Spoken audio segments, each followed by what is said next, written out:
শুরু করতে যাচ্ছি পিএসসি ক্লার্কশিপ প্র্যাকটিস সেট, লীলা রয়ের প্র্যাকটিস সেট বই থেকে 16 নম্বর সেট 1 থেকে 40টি জিকে। দেখো এই সেটের জিকেগুলো অতটা টাফ হয় না, যেরকম কার্তিক চন্দ্র মণ্ডলের যে জিকেগুলো খুব টাফ হয়, আনকমন একটু আলাদা টাইপের জিকে। এই সেটের জিকেগুলো অতটা টাফ না। আশা করি এতদিন যে ক্লাস করেছি আমি এখান থেকে অনেক কোশ্চিন পারবে তোমরা। যারা আমার ক্লাস করেছে তারা কোশ্চিন দেখলেই পারবে, মোটামুটি অনেক উত্তর করে দিতে পারবে।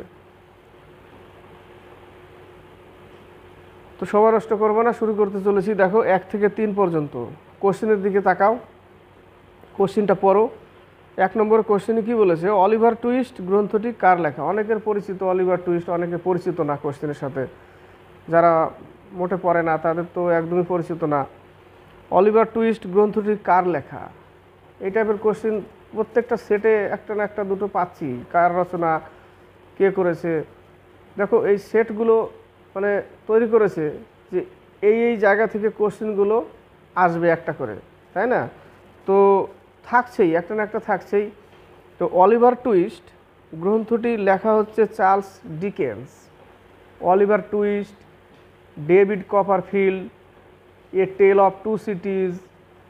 দেখো বিশেষ করে অলিভার টুইস্ট আর ডেভিড কপারফিল্ড এই দুটো খুব আসে। এ টেল অফ টু সিটিজ এখনও পর্যন্ত পাইনি আমি কোনো পরীক্ষায়, তবে পাইনি বলে এই জন্যই দিবে যে David Copperfield, Charles Dickens, Oliver Twist, Charles ডিকেন্সের a tale of two cities, এগুলো সব কার লেখা? Charles Dickens. তাহলে 1-এর উত্তর কি আমার? সি। ঠিক আছে, 1-এর উত্তর সি। এবার বাকি দেখো এ নম্বরে জন মিল্টন, প্যারাডাইস লস্ট। এটা বিখ্যাত তার পুস্তক, রচনা, গ্রন্থ জন মিল্টনের প্যারাডাইস লস্ট। এবার বি আর ডি। বিতে দেখো Jane Austen, sense and sensibility, Mansfield Park, pride and prejudice, Emma, এগুলো হচ্ছে জেন অস্টিনের। নামগুলো কিন্তু আনকমন, নামগুলো একদম যে বললাম বলে মনে থেকে যাবে তা না, ঠিক আছে? নামগুলো পড়তে হবে। টি.এস. ইলিয়টের দেখো murder in the cathedral, 4 quarters, the wasteland, এগুলো হচ্ছে টি.এস. ইলিয়টের। 2 নম্বরে চলে আসি। এবার দেখো কোশ্চেন নম্বর 2, কত সাল থেকে রমন ম্যাগসেসে পুরস্কার প্রদান করা হয়? কত সাল থেকে রমন ম্যাগসেসে পুরস্কার প্রদান করা হয়? 1957 সাল থেকে রমন ম্যাগসেসে পুরস্কার দেওয়া হয়। কোথা থেকে? ফিলিপিন্স থেকে। ফিলিপিন্স সরকার এই রমন ম্যাগসেসে পুরস্কারটি দেয়। এই রমন ম্যাগসেসে পুরস্কারকে এশিয়ার নোবেল বলা হয়। এই প্রশ্নটা খুব ভেরি ভেরি ইম্পর্টেন্ট। এশিয়ার নোবেল কাকে বলে? রমন ম্যাগসেসে পুরস্কারকে কি বলা হয়? এশিয়ার নোবেল বলা হয়। রমন ম্যাগসেসে পুরস্কার প্রথম কে পেয়েছিল? ভারতীয় আচার্য বিনোবা ভাবে। কে পেয়েছিল? আচার্য বিনোবা ভাবে পেয়েছিল রমন ম্যাগসেসে পুরস্কার, প্রথম ব্যক্তি। উত্তর কি আমার? বি। 1954 সাল। 1954 সালে কি হয়? পদ্মবিভূষণ পুরস্কার বা পদ্মভূষণ পুরস্কার 1954 সাল। 1991 সালে শান্তিতে নোবেল পেয়েছিল আং সান সু কি। মায়ানমারের আং সান সু কি 1991 সালে কি করেছিল? নোবেল পেয়েছিল শান্তিতে। কিন্তু কি বাকি আর অতটা আমার জানা নেই যে 1991 সালে কোন পুরস্কার প্রদান করা হয়। আমি এটুকুই পেলাম যে মায়ানমারের আং সান সু কিকে নোবেল দেওয়া হয়েছিল শান্তিতে 1991 সালে। 1917 সাল, এটা ইম্পর্টেন্ট, এখানেও দেয় পুলিৎজার পুরস্কার। কি পুরস্কার? পুলিৎজার পুরস্কার কিসে দেয়? পত্রকারিতা। এই প্রশ্নটাও আসে যে পত্রকারিতায় নিচের কোন পুরস্কারটি দেওয়া হয়? পুলিৎজার পুরস্কার। তো দেখো 2 নম্বর কোশ্চিন থেকে আমি কতগুলো কোশ্চিন পেলাম। তো এইভাবে কোশ্চিনকে আগাতে হবে। আমরা কি করি, অনেকে কি করে পরে একটাই পরে এটা উত্তর চলে যায় নেক্সট কোশ্চিন, একটা পরে এটা উত্তর কোশ্চিন। না, তোমরা যদি এইভাবে পড়তে থাকো নিজেরাও পাচ্ছ না, কোনো ব্যাপার না। আজকে নেটের যুগ, আরামসে গুগলে সার্চ করে নাও, পড়তে থাকো। তো 40টা কোশ্চিন, 4 4 16, 160টা কোশ্চিন। সবগুলো না পাও, কমসে কম 150টা তো পাবে। এইভাবে আগাতে হবে কোশ্চিন। তো 150টা করে যদি তুমি কোশ্চিন কভার করতে পারো, কত কোশ্চিন তুমি কভার করতে পারবে? তবে কি সাধারণ আগে পরে মোটামুটি পড়া থাকতে হবে। যদি টেক্সট বুক পড়া থাকে তবেই কিছু কিছু কোশ্চেনের উত্তরগুলো তুমি সহজে পারবে এবং ধরে রাখতে পারবে, একবার দেখলে মনে থাকবে। কিন্তু যেটা তুমি কোনোদিন পড়োইনি সেটা সম্পর্কে তোমার ধারণা থাকলেও মানে এই মুহূর্তে তৈরি হবে একটু, কিন্তু একটু পরেই তোমার সেটা উড়ে যাবে। 2 নম্বর গেল। 3 নম্বর, নিম্নলিখিত কোন স্থানটির ভৌগোলিক নাম পবিত্র ভূমি? দেখো প্যালেস্টাইন জেরুজালেমে অবস্থিত প্যালেস্টাইন, এটার ভৌগোলিক নাম পবিত্র ভূমি। তাহলে 3-এর বি নম্বর কোশ্চিন, 3-এর বি নম্বর উত্তর। বাকি বাহরিন, দেখো এখান থেকে 2-3টে পেয়েছি আমি। বাগদাদ, তো ইরাকের রাজধানী বাগদাদ। বাহরিন একে বলা হয় মুক্তার দেশ। কি বলা হয়? মুক্তার দেশ বলা হয় বাহরিনকে। অমৃতসরকে বলা হয় স্বর্ণনগরী। কি বলা হয়? স্বর্ণনগরী অমৃতসর।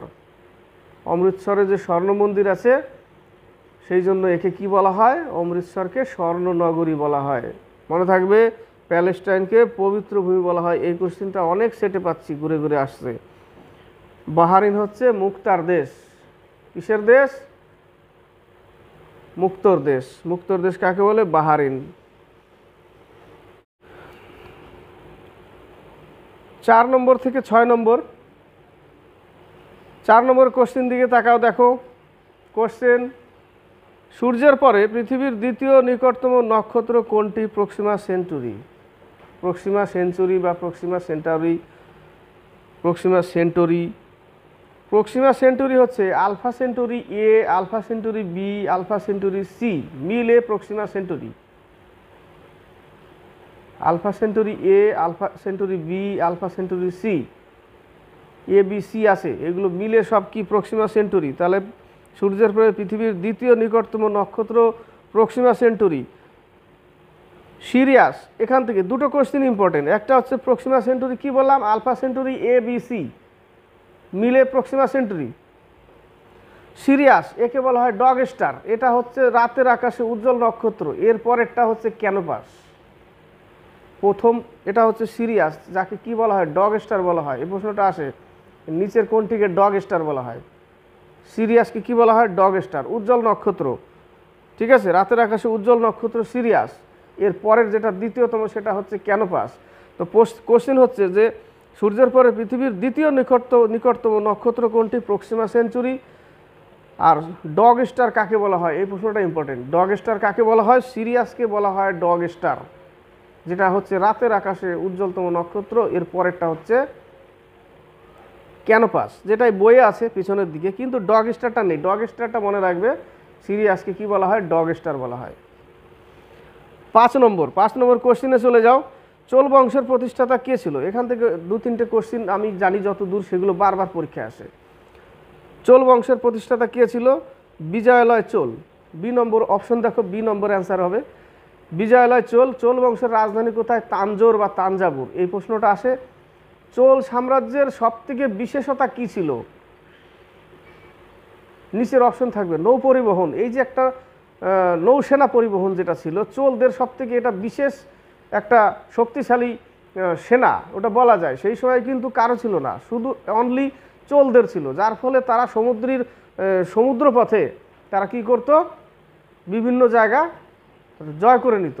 যেরকম শ্রীলঙ্কা জয় করেছিল, আশেপাশে সুমাত্রা যত এগুলো সব জায়গাগুলো আছে, এগুলো কি করেছিল? এরা জয় করেছিল। তো এখান থেকে প্রশ্ন যে দক্ষিণ ভারতের কোন শাসকদের নৌসেনা পরিবহন ব্যবস্থা ছিল চোলদের? চোল বংশের বিশেষতা কি? নিচের এটা অপশন দিয়ে দিতে পারে, নৌ পরিবহন। তাহলে নৌসেনা ব্যবস্থা চোলদের ছিল। তো প্রশ্ন এখান থেকে, চোল বংশের রাজধানী কোথায়? তাঞ্জোর বা তাঞ্জাবুর। এই প্রশ্নটা থাকে। এখানে দিয়েছে চোল বংশের প্রতিষ্ঠাতাকে, বিজয়ালয় চোল। কারিকল একজন বিখ্যাত, কারিকল চোল বংশের একজন বিখ্যাত রাজা, একদম মানে প্রতাপী শাসক বলা যায় কারিকল।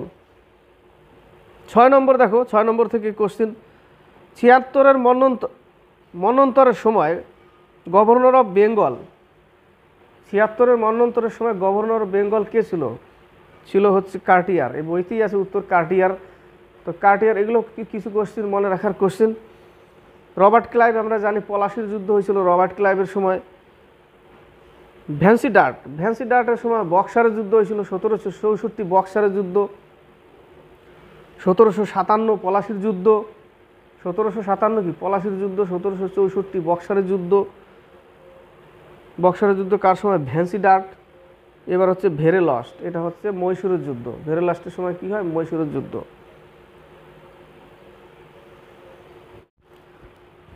7 থেকে 9, 7 নম্বর কোশ্চেনের দিকে তাকাও। প্রথম তুর্কি ভারত আক্রমণকারী কে ছিলেন? তুর্কি বলেছে, প্রথম মুসলিম না। প্রথম মুসলিম হলে মোহাম্মদ বিন কাসেম। প্রথম মুসলিম শাসক যদি হয় মোহাম্মদ বিন কাসেম। আর যদি বলে যে প্রথম তুর্কি ভারত আক্রমণকারী কে ছিল? সুবুক্তগিন। এ নম্বর অ্যান্সার, 7-এর এ। বাকি অপশন সাইরাস, 512 খ্রিস্টপূর্বাব্দে ভারত আক্রমণ করেছিল সাইরাস। মোহাম্মদ বিন কাসেম 712 খ্রিস্টপূর্বাব্দে ভারত আক্রমণ করেছিল। তখন ভারতের শাসন কার ছিল? দাহিরের শাসন। মোহাম্মদ গৌরি 1175 সালে প্রথম আক্রমণ করে ভারত মুলতানের বিরুদ্ধে। 1178 সালে গুজরাটের বিরুদ্ধে, গুজরাট বিজয় উপলক্ষে সে আক্রমণ করে ভারতে। তারপরে 1191 তরাইনের প্রথম যুদ্ধ, 1192 তরাইনের দ্বিতীয় যুদ্ধ, পৃথ্বীরাজ চৌহান আর মোহাম্মদ গৌরি। তার উদ্দেশ্য ছিল ভারতে মুসলিম সাম্রাজ্য স্থাপনা করা। তারপরে 1206 থেকে শুরু হয় কি? সুলতানি যুগ। 8 নম্বর, কোন সুলতান সিকান্দার ই শানি নামে পরিচিত? আলাউদ্দিন খলজি, তার আরেকটা নাম আলীগুর সাপ্পো। আলাউদ্দিন খলজির আরেক নাম কি? আলীগুর সাপ্পো। উত্তর হচ্ছে বি নম্বর, আলাউদ্দিন খলজি সিকান্দারের শানি। সে ভারতের রেশনিং ব্যবস্থা, তার সাম্রাজ্যকালে কি ব্যবস্থা করেছিল? রেশনিং ব্যবস্থা, বাজার দর নিয়ন্ত্রণ এবং ঘোড়া দাগনা। কি বলে? ঘোড়া দাগনা, ইয়া হুলিয়া বাদলনা, মানে কি? দাগ অর্থাৎ হুলিয়া পাল্টানো। এই একটা শব্দ ওই বলে ওখানে লেখা আছে ইতিহাসে, যে ঘোড়া দাগনা ব্যবস্থা কে চালু করেছিল? এই আলাউদ্দিন খলজি। যেটা বাংলা বইতে লেখা আছে দাগ বা হুলিয়া ব্যবস্থা, যেটা আলাউদ্দিন খলজি। এ নম্বরে ইলতুৎমিশ। ইলতুৎমিশকে কি বলা হয়? সিকান্দারে সুলতানে আজম। কি বলা হয়? সুলতানে আজম। আজম কাকে বলা হয়? ইলতুৎমিশকে। ফিরোজ শাহ তুগলককে বলা হয় সুলতানি যুগের আকবর, যার সময় সবথেকে বেশি পরিমাণে দাসের সংখ্যা ছিল 1 লাখের উপরে। কিসের সংখ্যা ছিল? দাস। দিবানে বন্দগান, দিবানে খৈরাত, এগুলো কে চালু করেছিল? ফিরোজ শাহ তুগলক। লাস্ট একটা ক্লাসে পেয়েছিলাম না, যে হাসপাতাল তৈরি করেছিল, মানে হাসপাতাল তৈরি করেছিল ফিরোজ শাহ তুগলক। তো দিবানে বন্দগান, দিবানে খৈরাত, এগুলো কে চালু করেছিল? ফিরোজ শাহ তুগলক।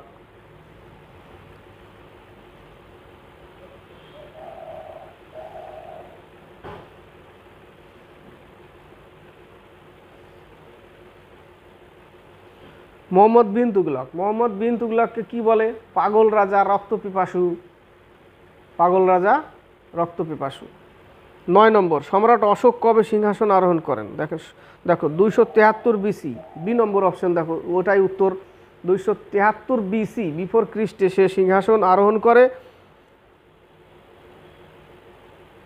261 BC, সি নম্বরে দেখো উত্তর কিন্তু বি। 261 BC, এটা হচ্ছে 261-তে কি হয়? কলিঙ্গ যুদ্ধ হয়। 261-তে কলিঙ্গ যুদ্ধ হয়। কলিঙ্গ যুদ্ধের নরসংহারের পরেই তো সে হাতিয়ার ত্যাগ করে, তাই না? বৌদ্ধ ধর্ম গ্রহণ করে উপগুপ্তর কাছ থেকে,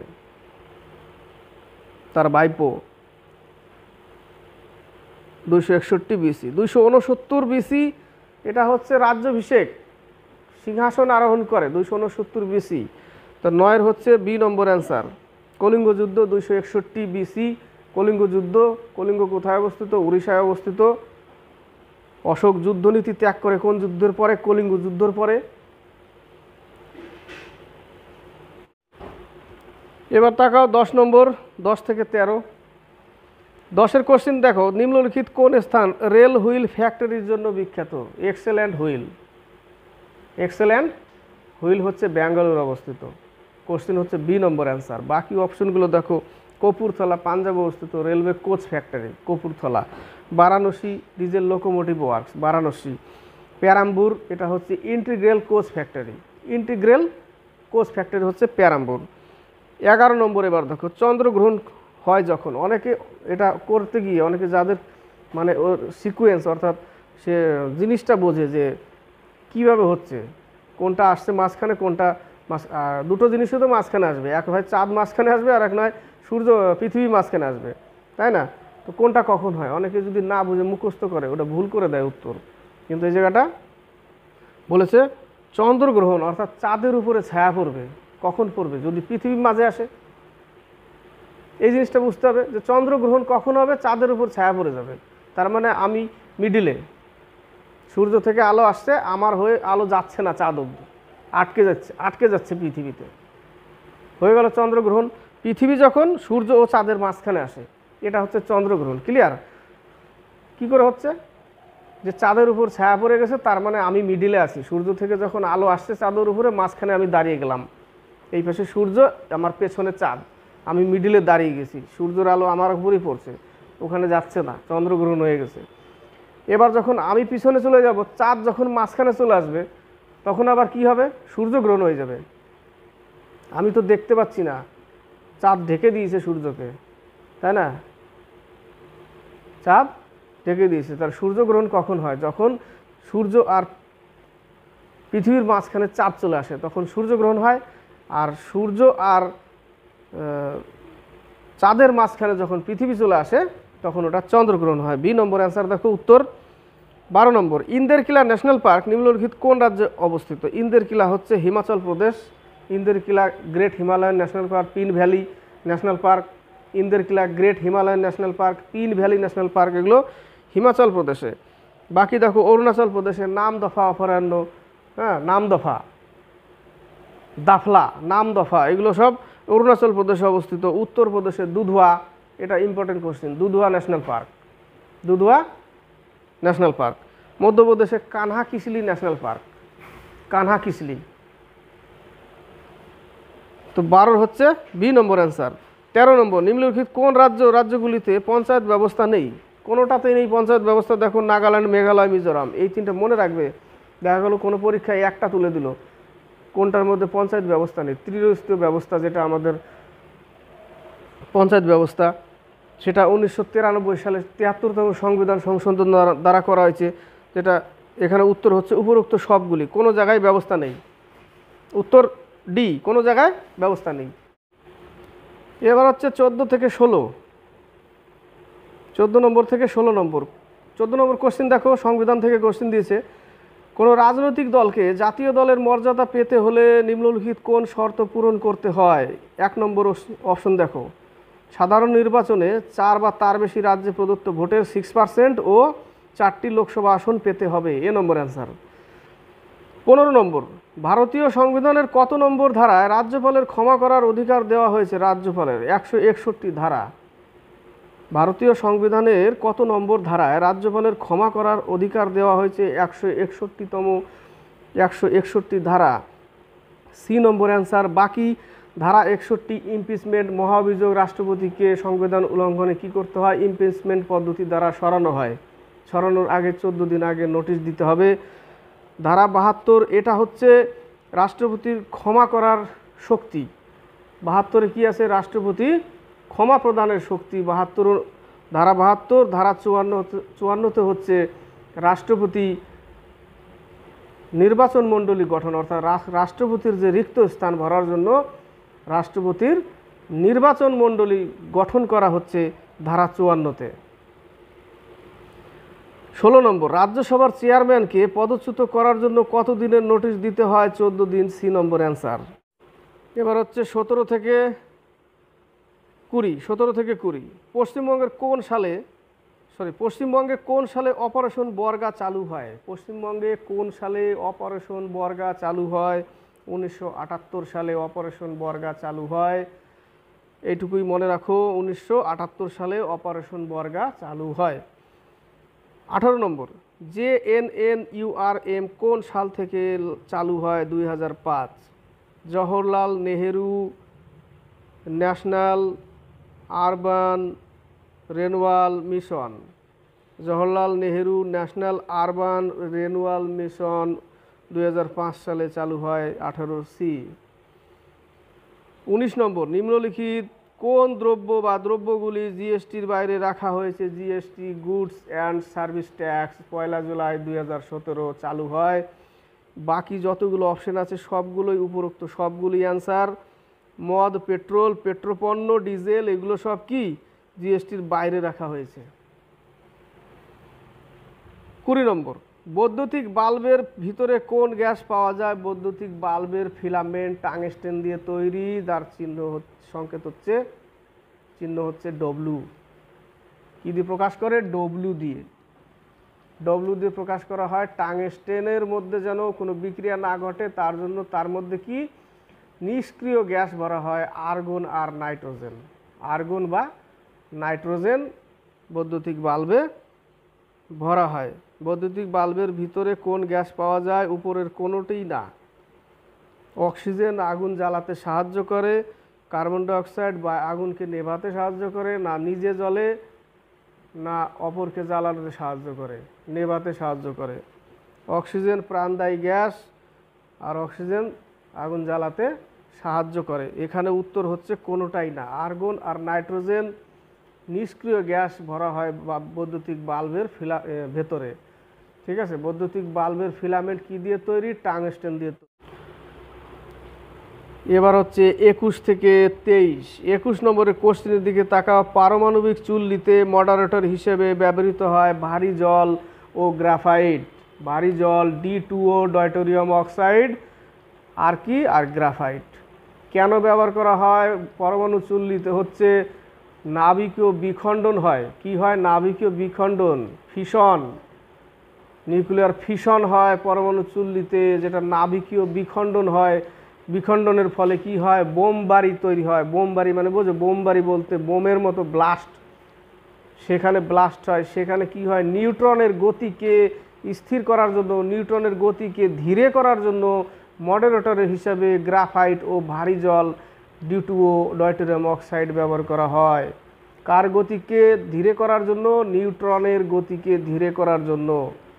পরমাণু বম কোন নাভিকীয় ফিশন অর্থাৎ নাভিকীয় বিখণ্ডনের সিদ্ধান্ত কাজ করে। হাইড্রোজেন বম নাভিকীয় সংলয়ন, নাভিকীয় সংযোজন, আর পরমাণু নাভিকীয় বিখণ্ডন।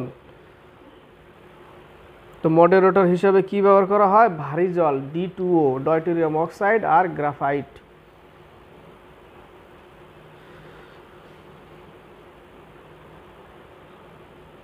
বাইশ নম্বর, তালিকা 1-এর সাথে তালিকা 2-এর সাথে মিল করুন এবং নিচের কোন কোডটি ব্যবহার করে সঠিক উত্তর নির্বাচন করুন। খুব সিম্পল দিয়েছে, দেখো। ভিটামিন কে শিশুদের রক্ত সংক্রান্ত রোগ। ভিটামিন কে, ভিটামিন কে শিশুদের রক্ত সংক্রান্ত রোগ। ভিটামিন ডি, এটাও জানি, ভিটামিন ডি রিকেট রোগ। ভিটামিন ডি রিকেট রোগ। তাহলে 1-এর সাথে বি মিলল, তাহলে 1-এর সাথে বি, তাহলে ডি নম্বর অ্যান্সার 1-এর বি মিলল। ভিটামিন ডি রিকেট 2-এর ডি মিলল। 3 নম্বর ভিটামিন বি বেরি বেরি, এ নম্বর মিলল। ভিটামিন এ রাতকানা, সি। এই যে ডি নম্বর অ্যান্সার, দেখো ডি নম্বর অ্যান্সারে আছে। আরেকবার বলে দিই, ভিটামিন কে শিশুদের রক্ত সংক্রান্ত রোগ। ভিটামিন ডি হচ্ছে রিকেট রোগ। ভিটামিন বি হচ্ছে বেরি বেরি। ভিটামিন এ হচ্ছে রাতকানা, রাতন্ধি। 23 নম্বর, আতশবাজি প্রদর্শনে সবুজ রং দেখা যায় কোন ক্লোরাইড লবণের কারণে? যতগুলো রং হয় সবগুলোই কিন্তু লবণ। প্রশ্নটা আসে, সবুজ রং হচ্ছে বেরিয়াম ক্লোরাইড, সি নম্বর অ্যান্সার। বি নম্বরে স্ট্রানসিয়াম কার্বনেট, স্ট্রানসিয়াম কার্বনেট ওটা হচ্ছে লাল রং, বি নম্বর। সোডিয়াম নাইট্রেট, এটা হচ্ছে হলুদ রং, সোডিয়াম নাইট্রেট হলুদ রং। ক্যালসিয়াম ক্লোরাইড কমলা রং। আর কপার ক্লোরাইড যেটা হচ্ছে কপার ক্লোরাইড সেটা হচ্ছে নীল রং। এবার 24 নম্বর থেকে 27, 24 দিকে তাকাও। আমার ক্লাস যারা বরাবর করছে তারা যদি এইভাবে পড়তে থাকে, এইভাবে প্র্যাকটিস করতে থাকে, তাহলে বেশি দিন সময় লাগবে না কোশ্চেন ডেভেলপ অর্থাৎ কোশ্চেনকে আয়ত্ত করতে।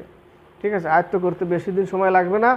আর আমার তো অনেক দিনের পড়া, অনেক কোশ্চেন মানে কনফিউশন হয়ে যায়, একটু জং লেগে আছে, সেটা তোমাদেরকে পড়াতে পড়াতে সেই যত জং কিনা সব চকচকা হবে আস্তে আস্তে। তো বেশি দিন সময় লাগবে না কভার করতে তোমাদেরও। দেখো, জলে ভারী ধাতু দূষণের কারণ কি? জলে ভারী ধাতু দূষণের কারণ হচ্ছে পেন্টস। বিভিন্ন কলকারখানায় যে পেন্টসগুলো দিচ্ছে সেগুলোতে কি থাকছে? সীসা, ক্যাডমিয়াম, কপার, ক্যালসিয়াম, যত ধরনের সব বিষাক্ত, সেই বিষাক্তগুলো কি হচ্ছে? সেই বিষাক্ত পেন্টগুলো ধুয়ে সেগুলো কি জলাশয়ে গিয়ে জমা হচ্ছে। সেটাই বলেছে জলে ভারী ধাতু দূষণের কারণ কি? পেন্টস। এটা খুব একটা ইম্পর্টেন্ট কোশ্চেন, যে ক্যাডমিয়াম ইটা রোগ কিসের কারণে হয়, বা ইটাই রোগ কিসের কারণে হয়? ক্যাডমিয়ামের কারণে। 25 নম্বর, অ্যাংস্ট্রম হলো কিসের একক? 24-এর এ নম্বর অ্যান্সার। 25 নম্বর, অ্যাংস্ট্রম হলো কিসের একক? অ্যাংস্ট্রম হচ্ছে তরঙ্গ দৈর্ঘ্যের একক, হচ্ছে অ্যাংস্ট্রম।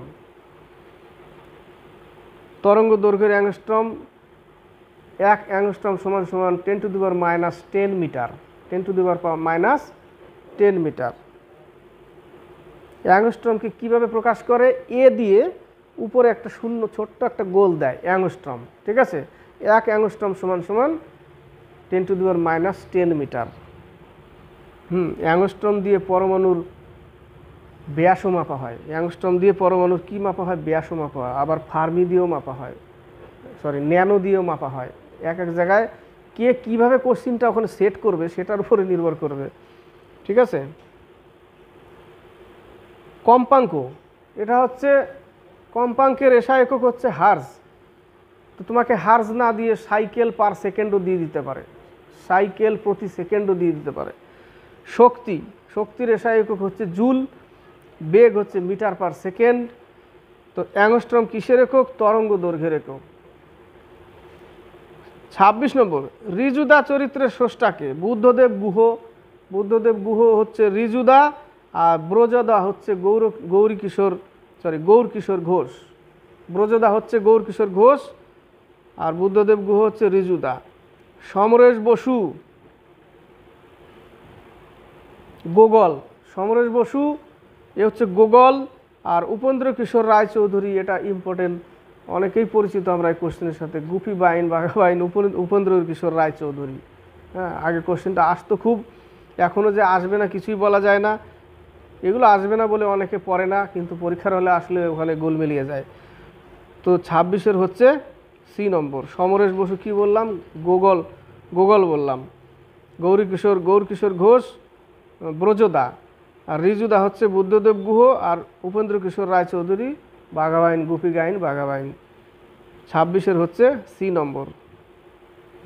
27 নম্বর, আমাদের দেশের বৃহত্তম জলসেচের উৎস কোনটি? আমাদের দেশের বৃহত্তম জলসেচ হচ্ছে কূপ ও নলকূপ। সি নম্বর অ্যান্সার। সেকেন্ডে আসছে খাল হচ্ছে সেকেন্ড অপশন, কিন্তু প্রথমটা হচ্ছে কূপ ও নলকূপ। এবার কূপ না দিয়ে শুধু নলকূপ দিলে হবে না, কূপ এবং নলকূপ। 27-এর এবার হচ্ছে 28 থেকে 30। 28 নম্বর কোশ্চেন দেখো, ইন্দিরা গান্ধীকে প্রিয়দর্শিনী উপাধি কে দিয়েছিলেন? ইন্দিরা গান্ধীকে প্রিয়দর্শিনী উপাধি দিয়েছিলেন রবীন্দ্রনাথ ঠাকুর। ইন্দিরা গান্ধীর সময় গরিবি হটাও, তাই না, গরিবি হটাও এই স্লোগান দেওয়া হয়েছিল ইন্দিরা গান্ধীর সময়। রবীন্দ্রনাথ ঠাকুর প্রিয়দর্শিনী বলেছিল কাকে? ইন্দিরা গান্ধীকে। রবীন্দ্রনাথ ঠাকুর আরও অনেক কিছু বলে, যেরকম নেতাজি সুভাষচন্দ্র বোসকে দেশনায়ক বলেছিল, ঈশ্বরচন্দ্র বিদ্যাসাগরকে পুরুষ সিংহ বলেছিল, মহাত্মা গান্ধীকে মহাত্মা বলেছিল, রবীন্দ্রনাথ টেগরকে গুরুদেবকে বলেছিল মহাত্মা গান্ধী, নেতাজি সুভাষচন্দ্র বোসকে নেতাজিকে বলেছিল অ্যাডলফ হিটলার। এই প্রশ্নগুলো। রাজা রামমোহন রায়কে রবীন্দ্রনাথ টেগর ভারত পথিক বলেছিল। রাজা রামমোহন রায়কে কি বলেছিল? ভারত পথিক। রাজা রামমোহন রায়কে পত্রকারিতার অগ্রদূত, ব্রহ্ম সমাজ, রাজা রামমোহন রায়।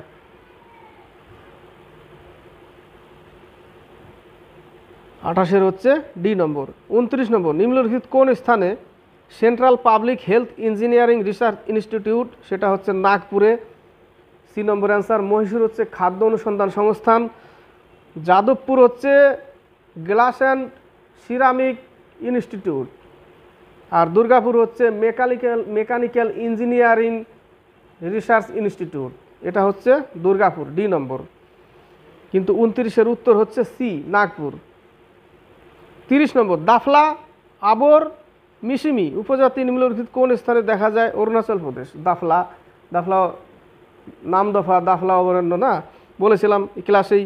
দাফলা আবর মিসিমি এটা খুব ইম্পর্টেন্ট। মিসিমি অরুণাচল প্রদেশ। 30-এর বি। বাকি গেল তেলেঙ্গানা, চেঁচু জনজাতির তেলেঙ্গানা। ইম্পর্টেন্টগুলোই বলছি। মধ্যপ্রদেশের গোন্ড হচ্ছে মধ্যপ্রদেশ। উপজাতিদের মধ্যে সবথেকে বড় উপজাতি হচ্ছে গোন্ড, এই প্রশ্নটা আসে।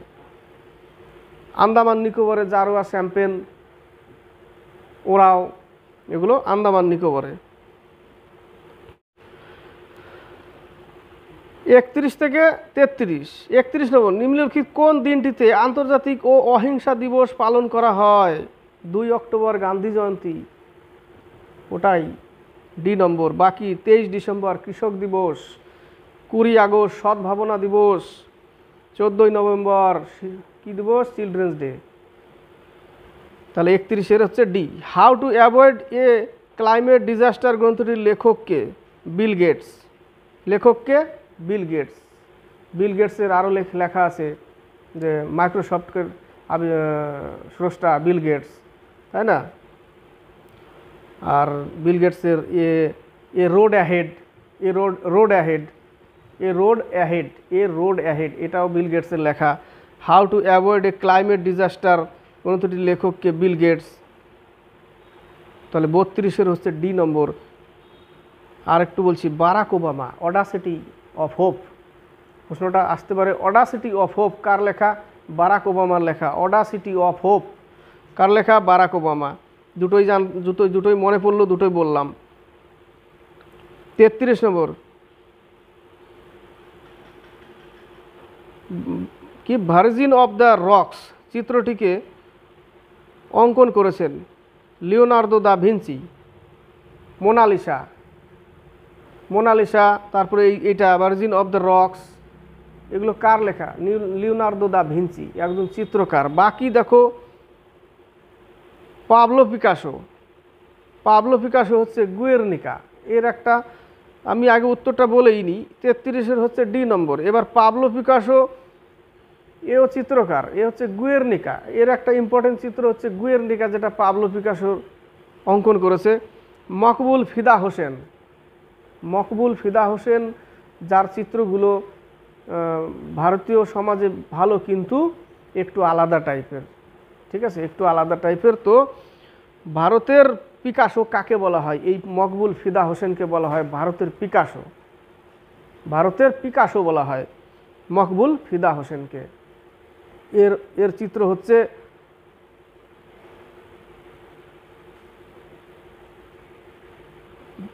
আরেকটু বলে নিই, তারপরে মনে পড়বে।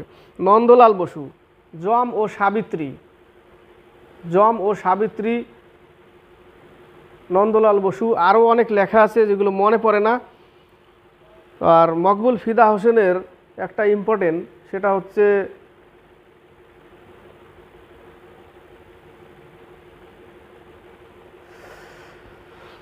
পাবলো পিকাসো গুয়ের্নিকা, মকবুল ফিদা হোসেন। ভারতের পিকাসো বলা হয় মকবুল ফিদা হোসেনকে। MF হুসেন।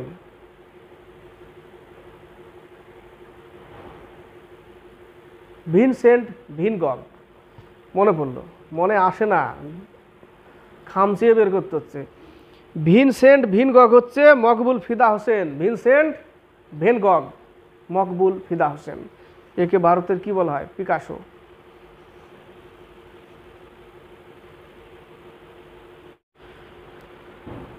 (34 থেকে 37)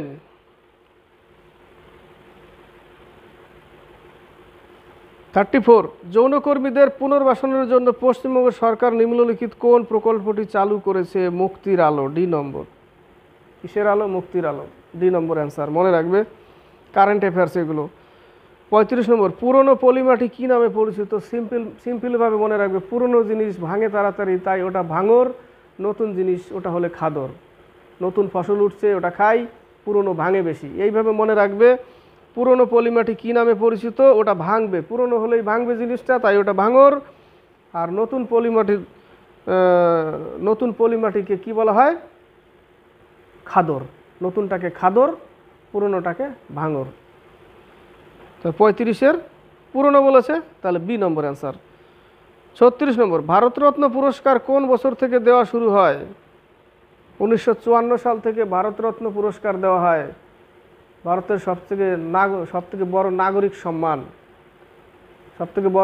সম্মান, ভারতরত্ন পুরস্কার 1954 সাল থেকে দেওয়া হয়। বাকি অপশনগুলো দেখো, 1917 পুলিৎজার পুরস্কার পত্রকারিতা, 1965 জ্ঞানপীঠ পুরস্কার প্রথম কে পায়? জি শঙ্কর কুরুপ।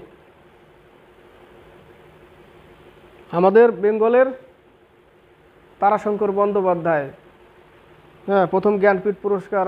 মহিলা আশাপূর্ণা দেবী, প্রথম পুরুষ তারাশঙ্কর বন্দ্যোপাধ্যায়, গণদেবতা। 1965 সালে কি দেওয়া হয়? জ্ঞানপীঠ পুরস্কার। প্রথম সর্বপল্লী রাধাকৃষ্ণন, রমন, সিবি রমন, রাজাগোপালাচারী, ওটা জানি না সঠিক, সিবি রমন আর ডক্টর এস রাধাকৃষ্ণন, মনে রাখো। 1969 সালে দাদা সাহেব ফালকে পুরস্কার। দাদা সাহেব ফালকে পুরস্কার প্রথম কে পায়? রাজা হরিশ্চন্দ্র, প্রথম মুখ চলচ্চিত্র, অর্থাৎ কোনো ভাষা নেই, মুখ চলচ্চিত্র রাজা হরিশ্চন্দ্র প্রথম দাদা সাহেব ফালকে পুরস্কার পায়। প্রথম সবাক চলচ্চিত্র আলোমারা, এই প্রশ্নটাও আসে, সবাক চলচ্চিত্র কি? আলোমারা। প্রথম মুখ চলচ্চিত্র রাজা হরিশ্চন্দ্র। 1969 সালে কি দাদা সাহেব ফালকে পুরস্কার দেওয়া হয়। 37 নম্বর, হামাস জঙ্গি সংগঠনটি নিম্নলিখিত কোন দেশের? এটা হচ্ছে প্যালেস্টাইন, বি নম্বর, এটা কারেন্ট অ্যাফেয়ার্সের মধ্যে। 37-এর বি। 38 নম্বর, 38, 39, 40 পর্যন্ত এখানেই শেষ হবে।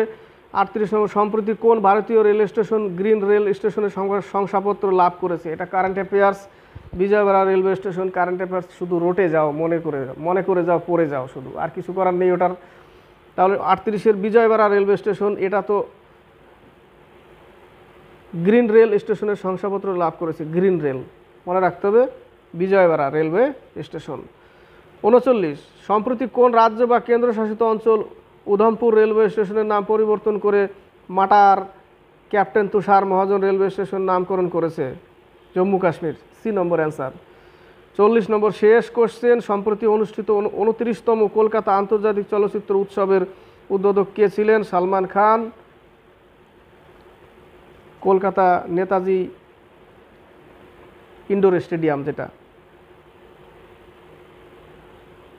সেখানে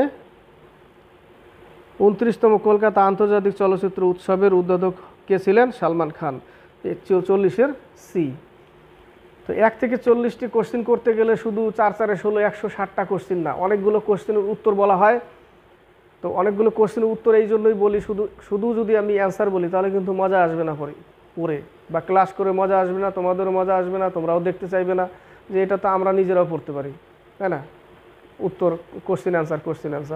তবে কার্তিকচন্দ্র মণ্ডলের যে সেটটা, সেখানে কিন্তু বিশ্লেষণ করা খুবই টাফ হয়ে যায় আমার পক্ষে, ঠিক আছে? কারণ কোশ্চেনগুলো এত হাটকে যে কিছু কোশ্চেন পাচ্ছি, আবার কিছু কোশ্চেন এমন জটিল যে যেগুলো সম্পর্কে গভীর ভিতরে যেতে হবে, ঠিক আছে? কারণ বহুদিনের পড়া চর্চা, মোটামুটি আজকে 8 বছর চাকরি হয়ে গেল,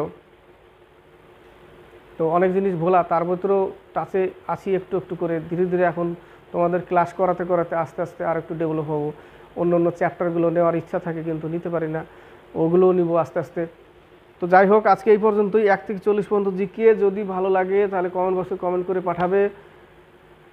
আর কি লাগবে, এক ভাই তো আমাকে বললো দাদা পরিমিতির অঙ্ক করান, ওটাও আসবো। পরিমিতির অঙ্ক করাতে গেলে এই সেট থেকে তোলা যাবে না, কারণ সেটে বই অত পরিমিতির অঙ্ক নেই, আমাকে অঙ্ক বই থেকে তুলতে হবে, অঙ্ক চ্যাপ্টার ওয়াইজ, আয়তক্ষেত্র বর্গক্ষেত্র, এইভাবে, ঠিক আছে? বই থেকে তুলতে গেলে বুঝতে পারবে না, ওটা একটু প্র্যাকটিসের ব্যাপার, ফর্মুলার মনে রাখার ব্যাপার আছে, বীজগণিতের মতো।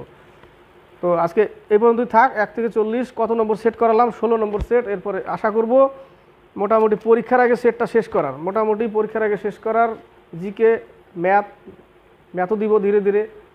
এগুলো সব তৈরি আছে অলরেডি, দিতে থাকবো। ঠিক আছে, তাহলে আজকে এই পর্যন্তই। ভালো লাগলে কমেন্ট বক্সে কমেন্ট করবে, লাইক করবে।